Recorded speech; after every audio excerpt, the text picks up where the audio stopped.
Kinlach, if I had to give a shear, where should I give it? What should you give it? I'm giving a shear right now for Chabad. Where should I give it?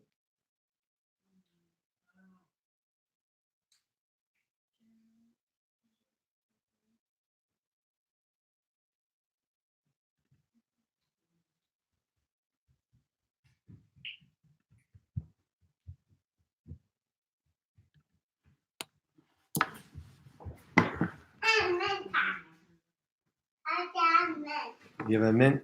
Yeah. Wait. Which song? Oh, which song?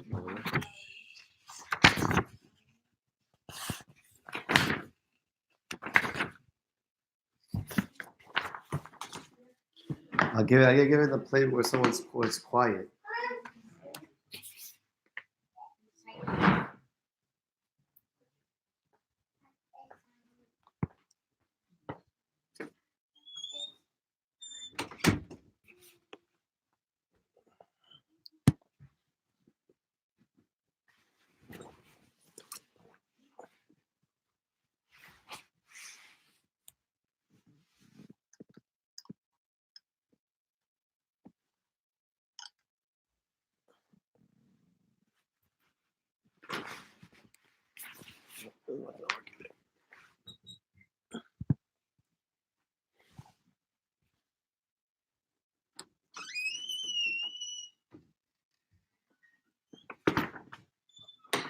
Can you guys go somewhere else so I can do this class quietly?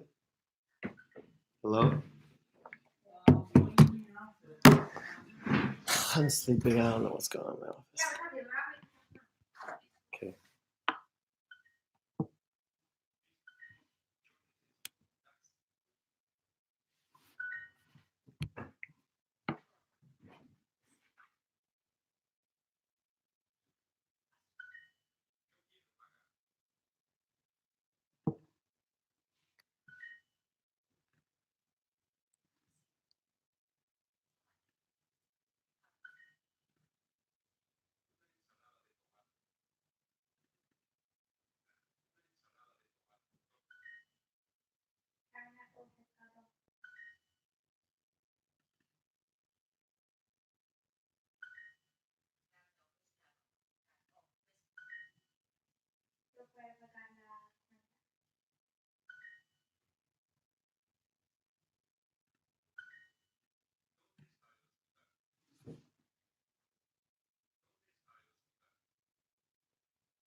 Oh, welcome.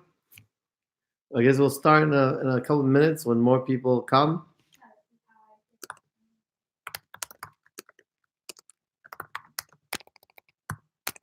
Just introduce yourself in the chat. So I feel that I'm talking to somebody, not to myself.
Oh.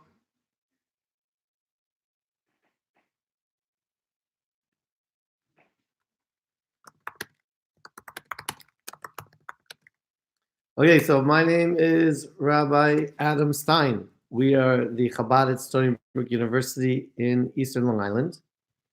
I think we'll just welcome Rochelle. Where do you live?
El Paso, Texas.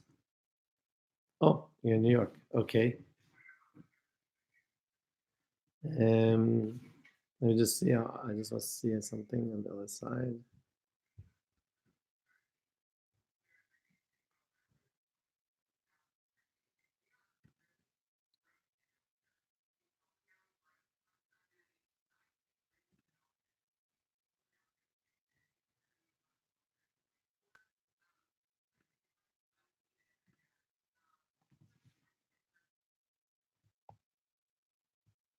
I don't know how many minutes should we wait before we start. 4 minutes past 12.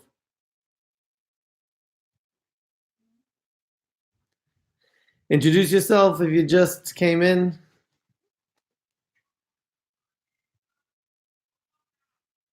And Mendel Nita, could you please take that and go to another room?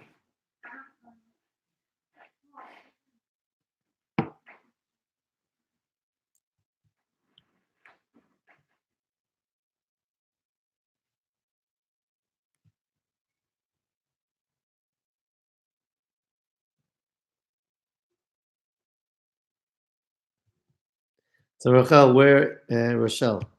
Rochelle, where in New York are you? Long Island?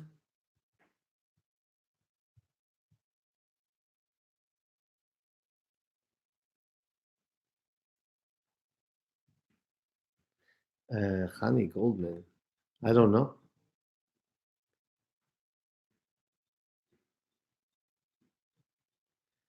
Don't know. Don't know.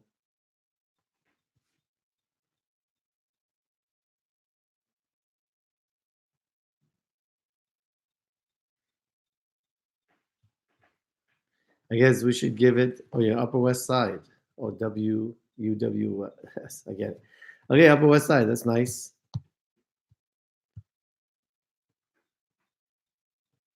Yes, yeah, no, I know Hani.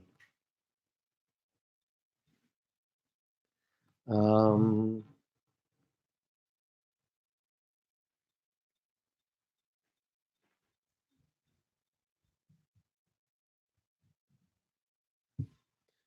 okay, we're gonna start in like 2 minutes, I guess.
Okay, listen, we'll start. Me and you, Rochelle.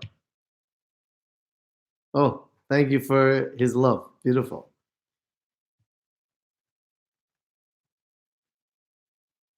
Okay, here we go, Rochelle. It'll be me and you. Let's just do it. So now, we're talking about how to live in the moment and live a life devoid of stress, worry, anxiety by practicing a certain Kabbalah approach to mindfulness. Now, the whole concept of mindfulness and why it all works to relieve stress, worry, anxiety is because, in concept, when a person lives in the moment and is only aware of the moment just as it is, standing alone to itself, suddenly any awareness of any past things, something that happened in the past, is very distant. And any expectations of the future is also very distant because all they feel is the moment. And therefore, if the past had negative feelings, there was negative experiences that happened in the past. So now those experiences are distant because they're just in the moment. And if they were afraid that those past issues will have negative consequences in the future, so now they're just in the moment, so there is no future. So they don't have those anxieties of those negative future consequences that they expect to happen. And then they can live in an oasis in time, free of all stress or anxiety. So it comes out that that concept, when done in mindfulness, is really based on Buddhist meditation. People become mindful of their breath, and they have breathing exercises. They become mindful of their bodily, position, and they feel their bodily presence. These are all Buddhist type exercises. Now, Kabbalah, i.e., Chabad Hasidus, has a different approach. It's an approach in which a person is just aware of a godly force that's propelling the world to be. And they become aware of that godly force that's propelling the world to be through meditation called hitbonanut. It's kind of a mental imagery, visualizations that are taken from Kabbalah, i.e. Chabad Hasidic philosophy. And the person absorbs them into their head, so they actually see in the recesses of their mind a different world. And that world is that God's just propelling the world to be every second, such that only the second exists. Now, the reason why Kabbalah understands that the world's being recreated every second, and only the second exists, is because the analogy that Hasidic philosophy brings is borrowed from a concept in physics. So in physics, you have a rock in its initial state of inertia on the ground. That rock's never going to fly on high unless there's external force that takes that rock out of its initial state on the ground, and propels it to do something against its natural state of being, propels it to fly on high. So this that flies on high is only because of this external force of a throw propelling that rock high into the sky. Should that force stop, the rock's going to fall back down, back to its initial state on the ground. So according to Kabbalah, the same thing is with our world. Our world also had an initial state, a state of non-existence. Because, our world is a very finite existence. It's only been here for X amount of years. Before it was brought into creation, there was nothing, eternal nothingness. So according to Kabbalah, that eternal nothingness is the natural state of the world, not to exist. In order to get that world out of its natural state of non-existence and into existence, it's like taking a rock whose natural state is to be on the ground and suddenly to get it to fly on high, to exist as a flying thing. So therefore, just like that rock needs a constant power of a throw propelling that rock to be up on the sky, so too our world needs a constant force of creation propelling our world to exist. Should that force stop, the world's just going to stop existing. Much like should the force of a throw stop, that rock's going to fall back to the ground. Now, based on that concept, that concept, certain Hasidic rabbis and the Lubavitcher rabbis lived like this. Holy rabbis lived like this, and they actually weathered all the stress, worries, anxieties of Stalinist Russia, Nazi Germany, all these tremendous stressful situations that were literally life and death. And similarly, we too, if we get into this mindset that only this moment exists and nothing else, we can weather the stress, worries, anxieties, please God, of the coronavirus. I mean, it's very, very stressful as a person becomes very paranoid of where this virus is coming from. And should they go out? Should they not go out? Who they touch? What they don't touch. Somehow a person's just got to just focus on the moment now, that now they're healthy. There is no past, there's no future, and it's all good now. And then just project that feeling of safety of this moment onto the next moment. And then moment by moment, they'll trust that things will be good. Now, in order to get these images into one's head and really kind of perceive the world on the level it's being recreated every moment, so we're going to do a 15-minute meditation. It's not breathing exercises borrowed from Buddhism. And what it is it's images and descriptions taken from Kabbalah that we're just going to absorb into our mind. And I'm going to guide you through these images. So I'm going to describe things. You're going to absorb the descriptions into your mind. And as the descriptions formulate into your mind, you'll get a emotional reaction. And all these images are being crafted in a way to give you an emotional reaction of living the moment, as if nothing else exists. Complete peace. Now, this is called guided mental imagery. And guided mental imagery actually is something you do all the time. You may go on a spring break vacation to the Caribbean, and you come back and your roommate will ask you, how was your trip? And suddenly a vision of your trip will come to your mind, and you'll describe your trip to your friend, your roommate, based on the vision appearing in your mind. And as you describe those images in your mind, you guide your friend through those mental imagery that's in your mind until those images develop in your friend's mind. And as your friend develops the corresponding image of your trip in their mind, suddenly they're going to have an emotional reaction and say, wow, that was a great trip. So the same thing, I'm going to guide you through certain kind of images. You're going to absorb them in your mind. And then you're going to have an emotional reaction of just living the moment. And when I do this, the best is going to be not necessarily to look at the screen. First, you have to block out all distractions. Flip your phone upside down, put it on silence. Don't check emails. Just going to sit there for 15 minutes and absorb all these images. And I'm going to read these images from a script. And so you don't get distracted by looking at me, I'm going to what I'm going to do, I'm going to cover the screen. And when I cover the screen, you have nothing to look at except just concentrate on absorbing these images. And then at the end, we'll have a 30, 45 minute or 30 or 45 minute second kind of silence in which you can just absorb the feeling those images produced. And then we'll see how you feel. Sounds good? Okay, 1 second. Okay, I'm going to cover the screen. And we are going to, and now we're going to start with the images. Just allow the imagery to flow into your head. 1 moment. Okay. Envision a rock. Envision a rock in its initial state of inertia on the ground. In order to get that rock to fly and high, there had to be the external force of a throw, propelling that rock into the sky. As long as the force of that throw is there, the rock flies on high. Should that force abate, the rock will fall back down into its initial state on the ground.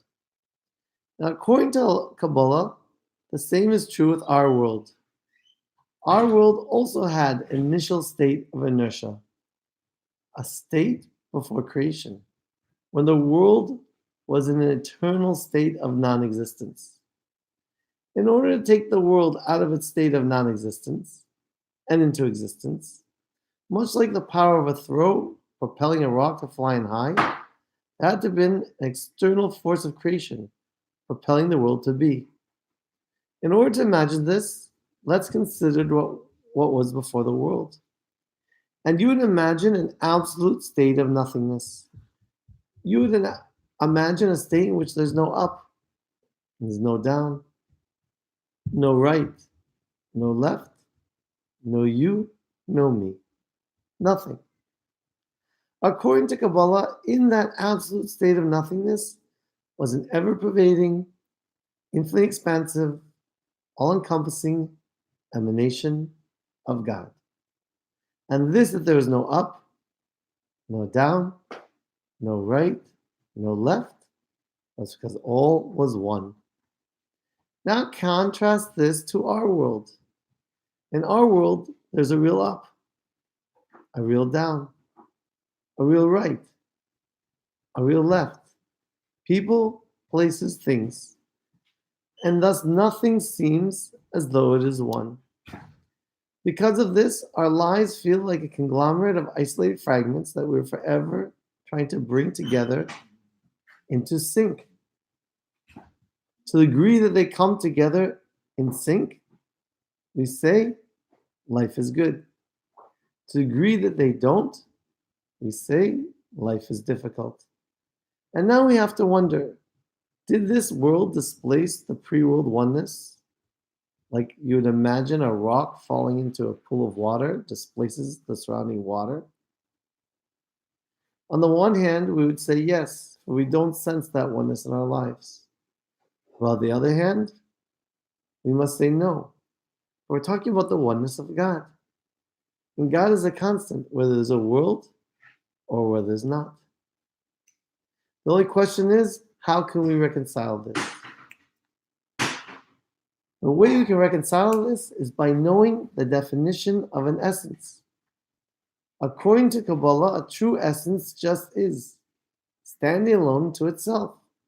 On the level of the essence, nothing else exists but the essence.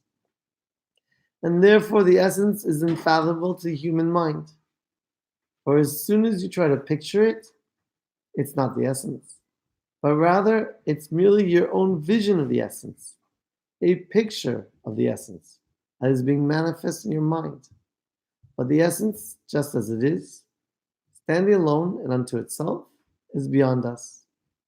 In Hebrew, the word for essence is etzem, E-T-Z-E-M, etzem. Therefore, when Kabbalah wants to refer to the essence of God, Kabbalah conjugates the word etzem as atzmus.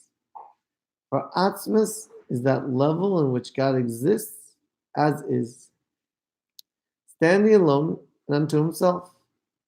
And on the level of atzmus, nothing else exists but him.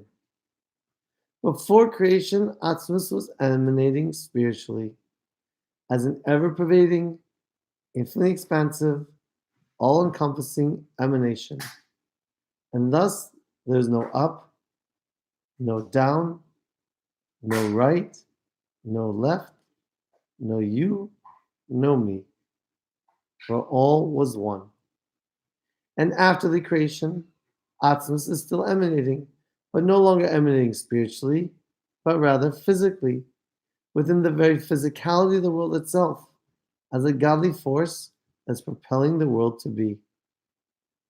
Should you tap into this force, then everything in this world that's up, everything that's down, everything to the left, to the right, people, places, things, will all become one. Then all the isolated fragments of your life will come together as one, and all success will come. To tap into this godly force, you must get to the essence, your own essence, for it is there that you exist just as you are, standing alone and unto yourself, engulfed in a godly force that's propelling you to be you. And there's nothing else. Connecting to your own essence means getting to the essence of your own existence. So first, let's focus on your own sense of existence. And then you'll come to the essence of that sense of existence of yours.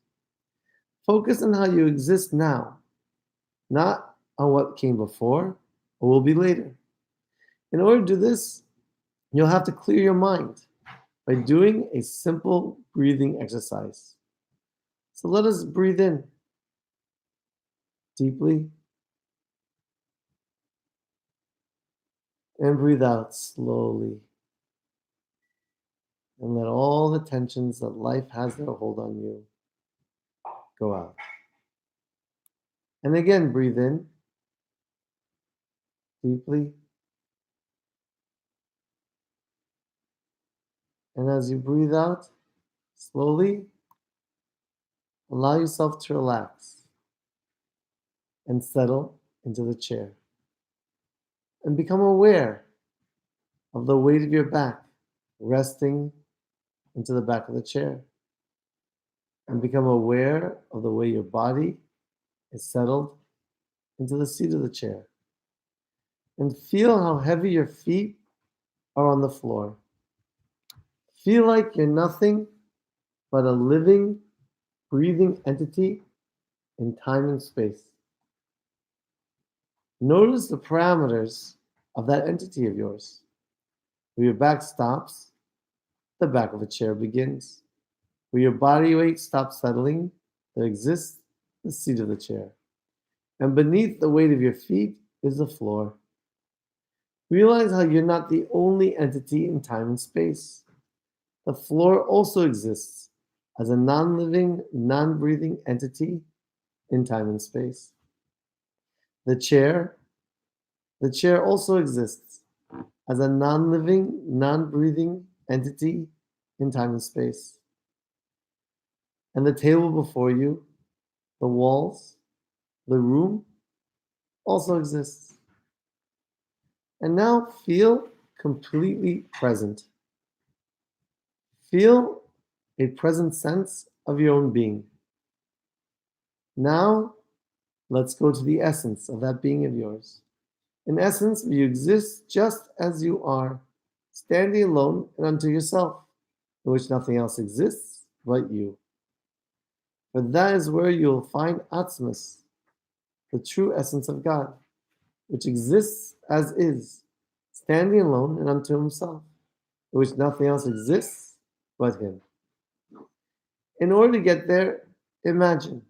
Imagine as if you're able to suspend the ability to see. And imagine as if you couldn't see a thing and that all went black. Not that your eyes are closed and you could see the reflection of light from behind your eyelids, but just imagine as if you couldn't see a thing and that all was dark. Now imagine as if you were able to suspend the ability to hear. And imagine as if you couldn't hear a thing. Imagine as if the world went silent. Imagine a silence so thick that you couldn't even hear yourself swallow. Now imagine as if you're able to suspend the ability to touch. And imagine as if you couldn't feel a thing.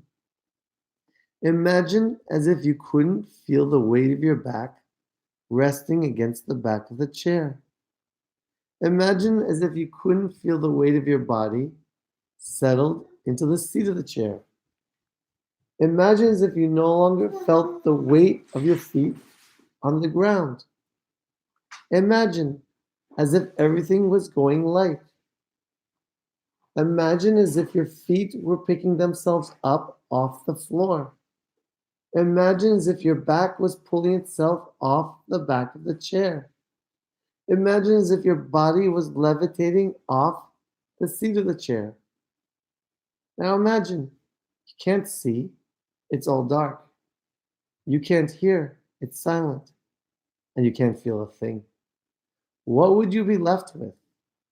You'd be left with nothing but awareness that you are. Now consider that chair. That chair can't see. That chair can't hear. That chair can't feel. It just is. Now consider the floor. The floor can't see. The floor can't hear. The floor can't feel. It just is. The table before you just is. The walls just are. And now you have to wonder, what's the difference between you and the chair? You just are, and the chair just is. What's the difference between you and the floor? You just are, and the floor just is. What's the difference between the floor and the walls? The floor just is, and the walls just are.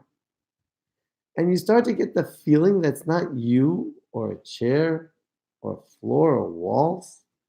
Everything just is as one, like before creation, when there's no up, no down, no right, no left, for all was one. But now you have to consider, is it really all one? For after all, you know you are you. You know you exist as you. Now that you feel that existence of you, you can feel the godly force that's propelling you to be you.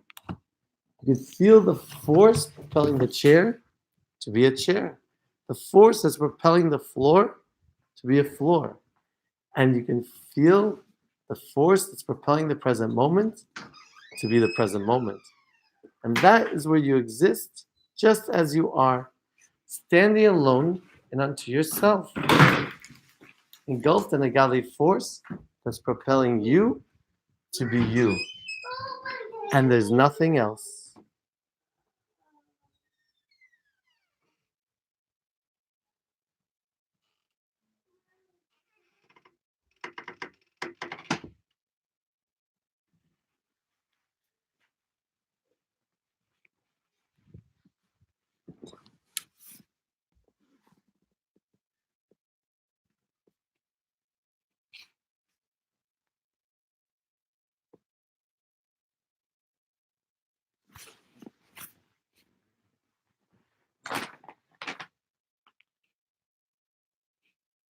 Okay, this is usually where I kind of wake people up out of their mental imagery. And that feeling of you as you are, standing alone to yourself, there's nothing else. There's nothing else. There's no past, no future, complete peace. And the goal, this is just step one. If we meet every week for the next couple weeks, we'll go from one step to the next step. And the goal is to feel that in everything you do. Then there's no worry. What do you think?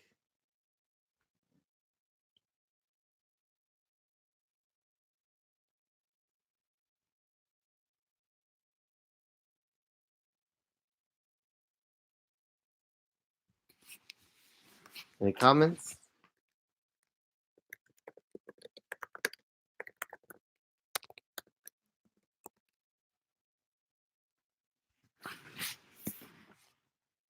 Okay, so look, I invite you to come next week, same time, same link, and you can always go to my website, and there you have the whole course that you could do at your leisure. Findtime.com. Has everything you want over there. It's also an app.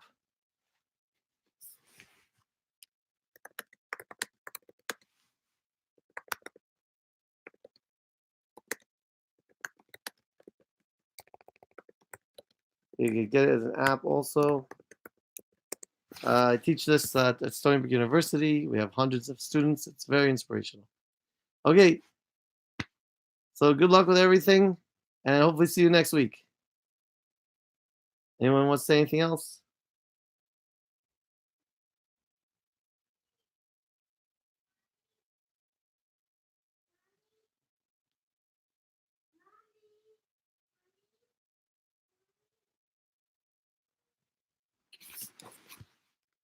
Sure.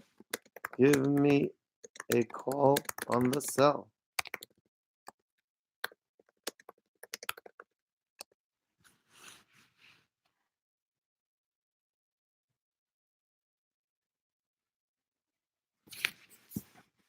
Okay, so look, you have my cell number. I'm going to end the live stream.